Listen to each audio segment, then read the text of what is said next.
আসসালামু আলাইকুম everyone, welcome to TNT-Lessons। আশা করি তোমরা সবাই অনেক ভালো আছো এবং সুস্থ আছো।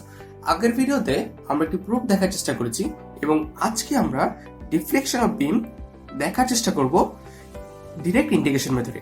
এবং আজকে আমরা বেসিক যে অ্যাপ্রোচটা বা কি স্টেপে আগালে আমরা ম্যাথগুলো খুব সহজে করতে পারবো সেই অ্যাপ্রোচটা দেখার চেষ্টা করব এবং সাথে সাথে এটাও জানার চেষ্টা করব যে ঠিক কতগুলো উপায়ে এই ডিরেক্ট ইন্টিগ্রেশন মেথড ব্যবহার করে কোনো একটা পার্টিকুলার বিমের ডিফ্লেকশন বের করা যায়। তবে মনে রাখতে হবে এখানে একটা কথা, আমরা কিন্তু ডিফ্লেকশন বের করছি সেটা এমন টাইপ অফ বিম যেটা কিনা স্ট্রাকচারালি ডিটারমিনেন্ট। তো চলো আর দেরি না করে শুরু করা যাক। তো সবার প্রথমেই দেখতে পাচ্ছ fourth order differential equation. So fourth order differential ইকুয়েশনটা কেমন ছিল বা এটা কিভাবে অ্যাপ্লিকেশন ছিল সেটা কিন্তু আমরা আগেই দেখেছি। ফোর্থ অর্ডার ডিফারেন্সিয়াল ইকুয়েশনটা কিছুই না, জাস্ট আমার লোডের ইকুয়েশন। সো ডিফারেন্সিয়াল ইকুয়েশনটা এমন ছিল ফোর্থ অর্ডারটা, সেটাকে আমরা এভাবে লিখতে পারতাম d4y divided by dx to the power 4 equal to w of x. So basically এখানে আমাদেরকে লোডের ইকুয়েশন বের করতে হবে। অর্থাৎ আমাদের এই প্রসিডিউরের ক্ষেত্রে আমরা সবার ফার্স্টে কি করব, ফার্স্ট স্টেপ যদি দেখো, ফাইন্ড আউট লোড ইকুয়েশন। অর্থাৎ এই যে অ্যাপ্রোচটা আছে, অর্থাৎ এই ইকুয়েশনটা ব্যবহার করে আমাকে লোডের ইকুয়েশনটা বের করতে হবে এবং এখানে তো অবশ্যই ইআই তো থাকবেই। সো সবার প্রথমে যে কাজটা সেটা হচ্ছে আমাকে লোডের ইকুয়েশনটা বের করতে হবে। সেকেন্ড অ্যাপ্রোচ হচ্ছে integrate it up to deflection. অর্থাৎ এই যে fourth order d to the power 4 আছে, 4y আছে, এখান থেকে ইন্টিগ্রেট করতে করতে অর্থাৎ 4 বার ইন্টিগ্রেশন করার পরই আমি এখানে y পেয়ে যাব, অর্থাৎ ডিফ্লেকশনটা পেয়ে যাব। তো সেই পর্যন্ত আমাকে কি করতে হবে, আমাকে ইন্টিগ্রেট করতে হবে এটাকে। দেন থার্ড স্টেপ কি, আমরা জানি আমরা যদি কোনো লিমিট ছাড়া ইন্টিগ্রেশন করি সো তখন কি হয়, প্রত্যেকবার ইন্টিগ্রেশন করার ফলে আমার একটা কনস্ট্যান্ট চলে আসবে, c1 c2 c3 c4 like that. So এইসব কনস্ট্যান্টগুলোর ভ্যালু কিন্তু আমাকে বের করতে হবে। বিভিন্ন বাউন্ডারি কন্ডিশন আছে, ওই বাউন্ডারি কন্ডিশন দিয়ে আমাকে এই থার্ড স্টেপ অর্থাৎ ফাইন্ডিং আউট দ্য কনস্ট্যান্টস, এই কনস্ট্যান্টের ভ্যালুগুলো বের করতে হবে এবং ফাইনালি এই ভ্যালুগুলো আমাদের বেসিক যে ইকুয়েশনগুলো আমরা ডেভেলপ করেছি ওই ইকুয়েশনে বসিয়ে দিতে হবে। সো এটাই হলো ফোর্থ অর্ডার ডিফারেন্সিয়াল ইকুয়েশনের দিয়ে বা অথবা লোড ইকুয়েশন দিয়ে যদি আমরা ডিরেক্ট ইন্টিগ্রেশন মেথড করতে চাই। সো এরপরে আসে হলো থার্ড অর্ডার ডিফারেন্সিয়াল ইকুয়েশন অথবা শেয়ার ইকুয়েশন। সো আমরা তো দেখলাম আমরা নর্মালি তিনটা টাইপের ইকুয়েশন নিয়ে আমরা আসলে খুবই পরিচিত, সেটা হচ্ছে লোড, শেয়ার এবং মোমেন্ট। এবং এই তিনটা টাইপ দিয়েই কিন্তু আসলে এই ডিরেক্ট ইন্টিগ্রেশন মেথড বা ডাবল ইন্টিগ্রেশন যাই বলি না কেন সেটা কিন্তু সলভ করা যায়। সো এর পরের স্টেপটা বা এর পরের যে পদ্ধতি বা মেথডটা হচ্ছে শেয়ার ইকুয়েশন দিয়ে। তো সবার ফার্স্টে কি করতে হবে, যে কোনো একটা সেকশন কেটে নিতে হবে। অর্থাৎ ধরো আমাকে একটা লং একটা বিম দেওয়া আছে, total distance a, this is b। So particular বিমের আমি খুঁজছি একটা যে কোনো একটা পয়েন্টে, আমি এখানে শেয়ারটা এটা পয়েন্ট a, ঠিক আছে, একটা সিম্পলি সাপোর্টেড যদি হয় এবং এটা যদি পয়েন্ট a হয় এবং এখানে ধরো একটা x ডিসটেন্স পরে আমি একটা পোর্শন কেটে নিলাম এবং এখানে আমাকে শেয়ার ইকুয়েশনটা ডেভেলপ করতে হবে। তো শেয়ার ইকুয়েশনটা ডেভেলপ করে আমাকে শেয়ার ইকুয়েশনটা বের করে ফেলতে হবে। সেকেন্ড স্টেপটা আবার আগেরটার মতোই, কি integrate it up to deflection. Shear ইকুয়েশনটা কি হয়, শেয়ার ইকুয়েশনটা যদি থার্ড অর্ডার সো এটা অবশ্যই এরকম হবে, divided by dx to the power q এবং এইখানে ei equal to v of x।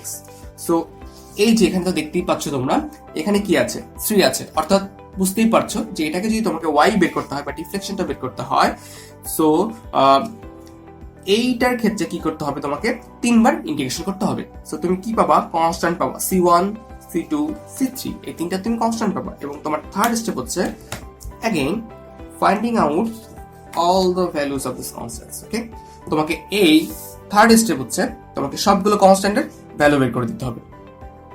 Okay, so সবগুলো কনস্ট্যান্টের ভ্যালু বের করে দিয়ে আবার আগের মতো সব ভ্যালুগুলো বসিয়ে তোমাকে বাকি যে মানটা, যদি ম্যাক্সিমাম ডিফ্লেকশন বের করতে বলে ম্যাক্সিমাম ডিফ্লেকশন বের করবে বা এইরকম সবগুলো করে ম্যাথ শেষ। এরপরে আর একটা কি, আমরা একটু আগে বলেছি যে আমরা তিনটা ইকুয়েশনে খুব বেশি কনসার্ন। সেটা কি ছিল, লোডের ইকুয়েশন, শেয়ার ইকুয়েশন এবং তার নাম্বার 3 কি আছে, মোমেন্টের ইকুয়েশন। সো মোমেন্টের ইকুয়েশনটা কি হয়, মোমেন্টের ইকুয়েশনটা তো আমরা আগেই দেখেছি, সেটা কিন্তু সেকেন্ড অর্ডার ইকুয়েশন হয়।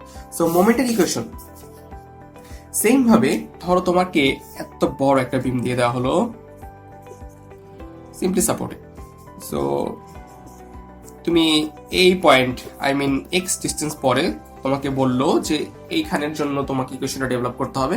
সো তুমি এই পার্টটা কেটে নিয়ে সুন্দর করে এক্স ডিস্টেন্স পর্যন্ত কেটে নিয়ে তুমি এখানে যে মোমেন্টটা হবে এই মোমেন্টের ইকুয়েশনটা ডেভেলপ করে তুমি তারপরে তুমি তোমার ম্যাথটা খুব সহজে সলভ করে ফেলতে পারবে। সো এখানে ফার্স্ট স্টেপটা কি, মোমেন্টের ইকুয়েশনটা ফাইন্ড আউট করা, এবং সেকেন্ড স্টেপটা বোঝার জন্য dx square equal to moment of x e of i, এবং এখানে দেখো এটা যেহেতু সেকেন্ড অর্ডার ইকুয়েশন, এখানে y কে পেতে হলে অর্থাৎ তোমাকে ডিফ্লেকশনটা পেতে হলে সেটাকে কি করতে হবে বলতো, দুইবার তোমাকে ইন্টিগ্রেট করতে হবে, এবং দুইবার যদি তুমি ইন্টিগ্রেশন করে ফেলো দেন তুমি খুব সহজে কি পেয়ে যাবে, খুব সহজে এই যে ডিফ্লেকশন ইকুয়েশনটা পেয়ে যাবে। সো তোমার সেকেন্ড স্টেপটা আবার কি, integrate it up to deflection, integrated up to deflection. Okay, তুমি ডিফ্লেকশন ইকুয়েশন পেয়ে গেলে, এবার তুমি ইন্টিগ্রেশন করে যাচ্ছ এবং তোমার এখানে কোনো লিমিট নেই, লিমিট ছাড়া ইন্টিগ্রেশন করছো তুমি। সো দ্যাটস ওয়াই তোমার কি হবে, কনস্ট্যান্ট চলে আসবে c1 c2।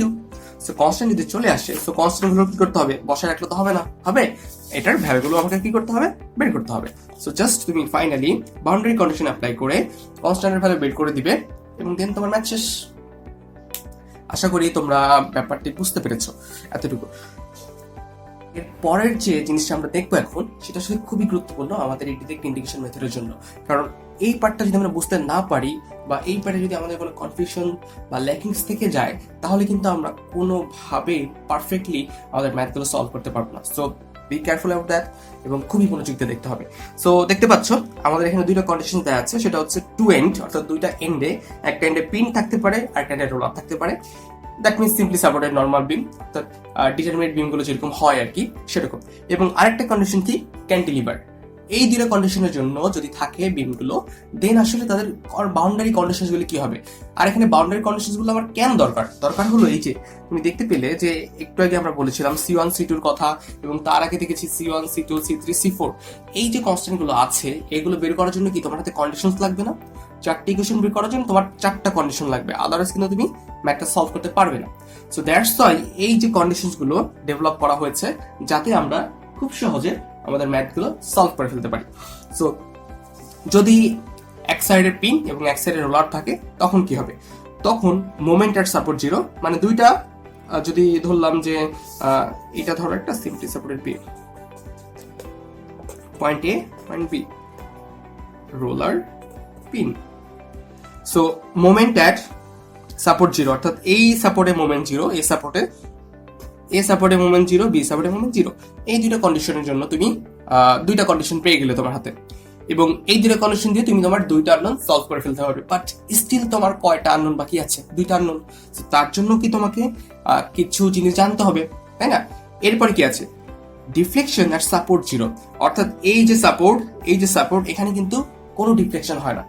আমরা জানি নর্মালি ধরো এটা একটা সিম্পলি সাপোর্ট বিম আছে, তুমি কিন্তু চাইলেও এই যে এখানে যদি আটকে রাখা হয়, তুমি চাইলে এইখানে দেখো তুমি প্রেসার দিচ্ছ, এই মাঝখানের পার্টটা উপরে উঠে যাচ্ছে বা মাঝখানের পার্টটা নিচে নেমে যাচ্ছে।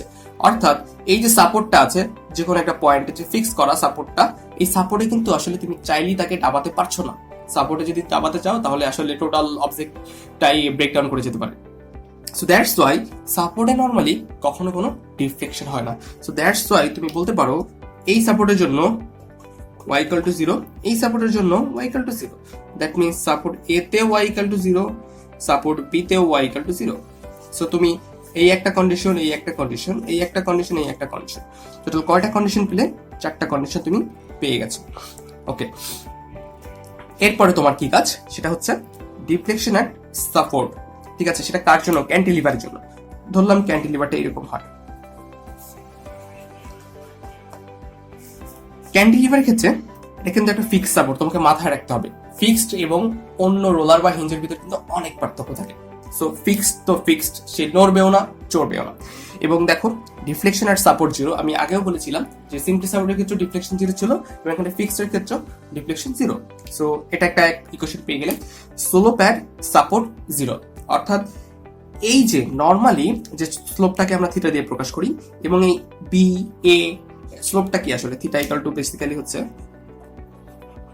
ডিওয়াই বাই ডিএক্স, এরকম জিনিসটা কি। সো এই স্লোপের ক্ষেত্রে কি হচ্ছে, স্লোপের ক্ষেত্রে নর্মাল ক্ষেত্রে দেখা যায় সিম্পলি সাপোর্টের ক্ষেত্রে স্লোপ কিছুটা থাকলেও থাকতে পারে, কিন্তু সিম্পলি সাপোর্ট তুমি তার উপর অনেক প্রেশার দাও তার কিছুটা স্লোপ চলেও আসতে পারে। বাট এই যে ফিক্স সাপোর্টের ক্ষেত্রে স্লোপে কখনোই কিছু আসা সম্ভব না, অর্থাৎ সাপোর্টের ক্ষেত্রে সে একটু নড়াচড়া করবে না। তো দ্যাটস ওয়াই স্লোপে slope at support 0 for cantilever.